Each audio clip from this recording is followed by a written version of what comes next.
लोगों को पता रहता है सेंटर के मुद्दे अलग है और स्टेट के मुद्दे अलग है। जानते थे कि इनको यहाँ से टिकट मिल सकती है, ऐसा कुछ मिल रहे हैं। इनको लगभग 17,000 की लीड दी गई थी 6 महीने पहले, 10 में 60 सीट जीती थी उसके। ऐसे ही अग्निवीर का भी देखें तो जो ग्रामीण क्षेत्र सबसे युवा नेता है, अब इनको बोलने की कला है, मतलब अच्छे से बोलते हैं। हम मान लेते हैं कि कांग्रेस आगे चल रही थी तो 2 बार के सीएम तो अपने भूपेंद्र सिंह हुड्डा भी रहे थे, कैंडिडेट था। जबकि 6 महीने पहले यहाँ से 63,000 से और 2014 से अश्विनी कुमार चोपड़ा पंजाबी, उसके बाद पंजाब, हरियाणा, छत्तीसगढ़, राजस्थान और अलग अलग, वो भी सोनीपत से हार गए थे क्योंकि एक्टिव है करनाल में पिछले 10 साल से। किसान आंदोलन का प्रभाव है कुछ एरिया पे, मुख्यमंत्री के सही नहीं लगे इसलिए उन्होंने।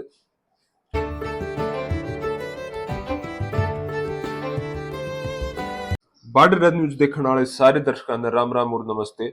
आज के इस वीडियो में आप विश्लेषण करांगे एक बार फिर करनाल लोकसभा क्षेत्र का बारे में, जड़ा टक्कर है बीजेपी के मनोहर लाल खट्टर और कांग्रेस के दिव्यांशु बुद्धि राजा का बीच में, और जबकि जेजेपी की तरफ से देवेंद्र कादयान भी मैदान में। बाकी टक्कर इन दोनों के बीच में मानी जा है। पिछली 2 योजना 2014 और 2019 में यह सीट बीजेपी के खत्म थी, और पिछली बार जो जीत और हार का अंतर था वो लगभग 6.5 लाख था। तो ये बापा अगर इनके देखा तो प्रोफाइल दोनों की आप प्रोफाइल डिस्कस कराएंगे, उनके पॉजिटिव नेगेटिव डिस्कस कराएंगे। और उसके बाद जो 2019 में लोकसभा चुनाव हुए थे उनमें कौन सी पार्टी किस सीट से आगे चल रही थी। उसके बाद 6 महीना बाद 2019 में विधानसभा इलेक्शन हुए तो उसमें बीजेपी का एमएलए बना या कांग्रेस का, वो भी देखेंगे। तो सबसे पहले चेक करा मनोहर लाल खट्टर और दिव्यांशु बुद्धि राजा प्रोफाइल। तो मनोहर लाल खट्टर का जन्म 1954 में रोहतक जिला का निंदाना गांव में हुआ था, और 1977 में इन्होंने आरएसएस ज्वाइन करी और 1994 में बीजेपी ज्वाइन करी। उसके बाद ये आरएसएस का और बीजेपी का अलग अलग पदा पर है। अगर आप बात करें तो 2002 में वो ज्यादा सक्रिय हुए हैं। 2002 के बाद 2002 में ये जम्मू कश्मीर के बीजेपी इकाई के प्रचारक थे। उसके बाद पंजाब, हरियाणा, छत्तीसगढ़, राजस्थान और अलग अलग प्रदेशों की जो बीजेपी की इकाई थी उनके ऊपर इन्होंने काम कराया। और जो मेन काम कराया 2014 में लोकसभा चुनाव हुए थे हरियाणा में, उसकी जो चुनाव अभियान समिति थे उसके अध्यक्ष थे। और उस टाइम हरियाणा में बीजेपी ने 10 में 60 सीट जीती थी। उसके 6 महीना बाद जब विधानसभा चुनाव हुए तो उसमें इन टिकट दी गई करनाल थी, जबकि ये रोहतक के हैं और इनको टिकट दे के करनाल से, और करनाल से इनको 63,000 वोट से जीत मिली थी। और 2019 में इन्होंने फिर करनाल विधानसभा क्षेत्र से ही इलेक्शन लड़ा, और अब की बार इनको करनाल लोकसभा क्षेत्र से टिकट दी गई है। तो ये इनकी प्रोफाइल थी। अगर हम बात करें दिव्यांशु बुद्धि राजा की, तो ये इनका जन्म गोहाना में हुआ, सोनीपत डिस्ट्रिक्ट में। और ये पंजाब यूनिवर्सिटी के प्रेसिडेंट भी रहे शायद 2014 में एनएसयूआई के तरफ से। और 2013 में इन्होंने कांग्रेस ज्वाइन कर ली थी, 2014 में ये शायद प्रेसिडेंट बने थे। और सबसे बड़ी बात ये है कि ये सबसे युवा नेता है। आप जितने भी अपनी 10 सीट पे जितने भी अपने कैंडिडेट उतारे हो, चाहे बीजेपी के हो चाहे कांग्रेस को, सबसे युवा नेता है ये। तो ये इनकी प्रोफाइल थी। इनका राजनीतिक कैरियर ज्यादा बड़ा नहीं है, हाँ ये काफी युवा नेता है। और इनके साथ इनका कंपेयर करें तो ये काफी पुराने कैंडिडेट है और काफी एक्सपीरियंस है इनको अलग अलग राज्यों में भी, और हरियाणा में भी 10 साल से मुख्यमंत्री रहे। 9.5 साल के करीब इन्होंने अपना कार्यकाल पूरा किया। तो अगर इन दोनों में प्रोफाइल में चेक करें तो कहीं ना कहीं मनोहर लाल खट्टर है भी पड़ रहे। 10 साल के ये मुख्यमंत्री रहे। तो अभी यहाँ पे प्रोफाइल मनोहर लाल खट्टर की अभी पड़ेगी। अब कुछ कहेंगे कि यह कंपैरिजन सही नहीं है। भाई जो भी होने को कुछ भी हो सकता है। अब पिछली बार अगर 2019 की बात करें तो भूपेंद्र सिंह हुड्डा भी हार गए थे सोनीपत से, वो भी 10 साल मुख्यमंत्री रहे थे। रोहतक सोनीपत झज्जर के उनका एरिया था। तो रोहतक के ये है तो होने को कुछ भी हो सकता है। हम तथ्यों पे बात करते हैं तो तथ्यों में देखें तो ये कहीं ना कहीं हैवी पड़ रही है, या अभी युवा नेता है। ठीक है। उसके बाद बात करें इनके पॉजिटिव और नेगेटिव की। अगर मनोहर लाल खट्टर के पॉजिटिव की बात करें तो ये एक्टिव है करनाल में पिछले 10 साल से। रोहतक के होने के बावजूद ये करनाल से 2 बार के सीएम पंजाबी कम्युनिटी से आते हैं। और संजय भाटिया जो पिछली बार 6.5 लाख से जीते थे, उनका इनको साथ है, वो तो डिपेंड करेगा है नहीं है, कोई कह रहा है, ये सब वो बातें हैं। और ये रूलिंग पार्टी है स्टेट और सेंटर दोनों में।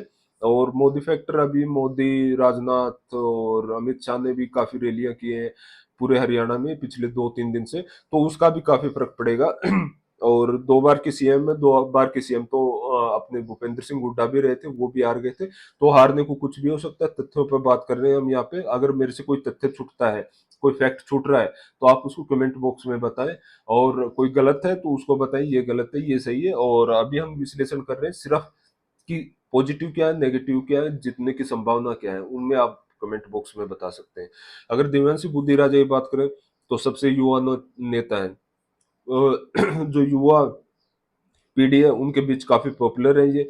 और इनको बोलने की कला है, मतलब अच्छे से बोलते हैं ये। कोई भाषण वगैरह आप इनका सुनोगे तो काफी कॉन्फिडेंस के साथ बोलते हैं। और राहुल गांधी के साथ इनके अच्छे रिलेशन है, दीपेंद्र सिंह हुड्डा है, भूपेंद्र सिंह हुड्डा है, कह रहे हैं कि उन्होंने इनको टिकट दिलाई है। वो बात पता नहीं कितनी सच्चाई है, पर ये काफी पॉपुलर है। रिलेशनशिप इनके अपने जो कांग्रेस के नेता है राहुल गांधी, उनके साथ काफी अच्छे हैं। और पिछले कुछ समय से करनाल में ही सेक्टर 4 में रह रहे हैं। शायद ये जानते थे कि इनको यहाँ से टिकट मिल सकती है, ऐसा कुछ संभावना थी, या बता रहे हैं ऐसे थे। बेरोजगारी व अन्य मुद्दे भी उठाते रहते हैं ये। और पंजाबी कम्युनिटी से आते हैं, जैसे अपने मनोहर लाल खट्टर है। क्योंकि अगर हम देखें तो पिछली दोनों बार से 2019 से और 2014 से अश्विनी कुमार चोपड़ा पंजाबी कम्युनिटी से आते थे, संजय भाटिया पंजाबी कम्युनिटी से आते थे। तो दोनों यही विजय रहे हैं, इसलिए इन्होंने इस बार जो कैंडिडेट उतारा है वो उनको उतारा है। नहीं तो ये लग रहा था कि यहाँ पे और किसी की भी संभावना बन रही थी। वीरेंद्र मराठा था, उनकी ज्यादा ही प्रबल संभावना थी मिलने की। और उसके बाद और भी थे, तो ये कुल मिला के इनका था। अगर यहाँ पे भी इनके पॉजिटिव और नेगेटिव की बात करें तो इनके ऊपर शायद अब भी एक केस चल रहा है मनोहर लाल के खिलाफ, तो ऐसा कुछ है। तो यहाँ पे भी हम कहीं ना कहीं इनको बराबर रख सकते हैं। पर अगर हम देखें एक बिना पक्षपात के, तो कहीं ना कहीं मनोहर लाल खट्टर ज्यादा पड़ रहे हैं कि इन सब पॉइंट में। तो दोनों प्राइवेट वाले में कहीं ना कहीं मनोहर लाल खट्टर ज्यादा हैवी पड़ रहे हैं। और उसके बाद बात करें हम विधानसभा वाइज, अगर 2019 की बात करें जो लोकसभा के चुनाव हुए थे, उनमें सब सीटों पे बीजेपी आगे चल रही थी। 9 की 9 विधानसभा क्षेत्र में बीजेपी आगे चल रही थी। और कांग्रेस शायद हम मान ले, क्योंकि इसका डाटा मेरे को अच्छे से नहीं मिला, जो कि है गरोंडा की सीट, तो यहाँ पे हम मान लेते हैं कि कांग्रेस आगे चल रही थी। तो 8 की 8 सीट पे बीजेपी आगे चल रही थी जो लोकसभा इलेक्शन हुए थे। तो इस बार भी ये संभावना बनी रहने की उम्मीद है, क्योंकि इतनी लीड नहीं टूट सकती। हम मान सकते हैं कि 8 की 8 पे नहीं चलेगी तो 4 पे चल सकती है, ये ऐसी संभावना है, हम लगा सकते हैं। और क्योंकि ये कहेंगे कि नहीं ऐसा नहीं हो सकता, तो इनके पास मुद्दे क्या है वहां पे। हम बात करें तो किसान आंदोलन का प्रभाव है कुछ एरिया पे, जो रूरल एरिया है। अगर हम बात करें पानीपत सिटी बड़ा एरिया है, उसके बाद करनाल सिटी बड़ा एरिया है, ग्रोंडा में भी काफी कुछ इंडस्ट्रियल, उसके जो मेन NH1 पे पड़ता है। तो जो किसान आंदोलन का यहाँ पे रूरल एरिया में काफी ज्यादा प्रभाव है, सिटीज में नहीं है। तो हम किसान आंदोलन का मान सकते हैं। और ऐसे ही अग्निवीर का भी देखें तो जो ग्रामीण क्षेत्र है, जो गांव के एरिया, उन्हीं में ज्यादा प्रभाव है। तो इन दोनों को प्रभाव को हम मान लेते हैं यहाँ पे काफी लागू होते हैं, फुल फ्लैश लागू होते हैं। तो भी हम 4 से 5 सीट पे मान सकते हैं कि कांग्रेस आगे चल रही थी, चल तो नहीं रही थी।